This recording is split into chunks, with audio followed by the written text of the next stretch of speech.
ನಾನು. ಆಗ ಬಹಳ ರಶ್ ಇತ್ತು, ಅದು ಯಾವ ಊರು ಅಂತ ಮರ್ತಿದ್ದೆ.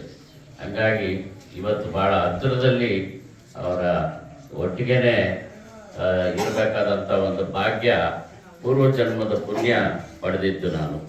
ಅದಕ್ಕೆ ನಾನು ಅವರ ಜೊತೆಯಲ್ಲಿ ಇವತ್ತು ನಿಮ್ಮನ್ನೆಲ್ಲ ನೋಡುವಂಥ ಒಂದು ಭಾಗ್ಯ ಸಿಕ್ತು. ಈಗ ನಾನು ಮಾತಾಡ್ತಾ ಇರೋದು ನನ್ನ ನಿಜವಾದ ಧ್ವನಿ. ಬೆಂಗಳೂರಿನಲ್ಲಿ ಕೂಡ ಬಹಳ ಅದ್ದೂರಿಯಾದ ಒಂದು ಎರಡು ಕಾರ್ಯಕ್ರಮ, 31ನೇ ತಾರೀಕು ಅಕ್ಟೋಬರು ಮತ್ತು ನವೆಂಬರ್ 1ನೇ ತಾರೀಕು. ಇದು ಇತಿಹಾಸದಲ್ಲಿ ಇರುವಂಥ ಒಂದು ಜಾಗ. ಅದು ನಮ್ಮ ಮೈಸೂರು ಮಹಾರಾಜರು ನಾಲ್ವಡಿ ಕೃಷ್ಣರಾಜ ಒಡೆಯರು ಅಲ್ಲಿ ಒಂದು ಕಲ್ಲನ್ನು ಒಂದು ಸ್ಥಾಪನೆ ಮಾಡಿ, ಅದು ಬಡಬಗ್ಗರಿಗೆ ಮನೆಗಳು ಮತ್ತು ಅವರಿಗೆ ಉದ್ಯೋಗ ಫ್ಯಾಕ್ಟ್ರಿಗಳು, ಭಾಳ ಫ್ಯಾಕ್ಟ್ರಿಗಳನ್ನ ಮಾಡಿಕೊಟ್ರು ಅಂತ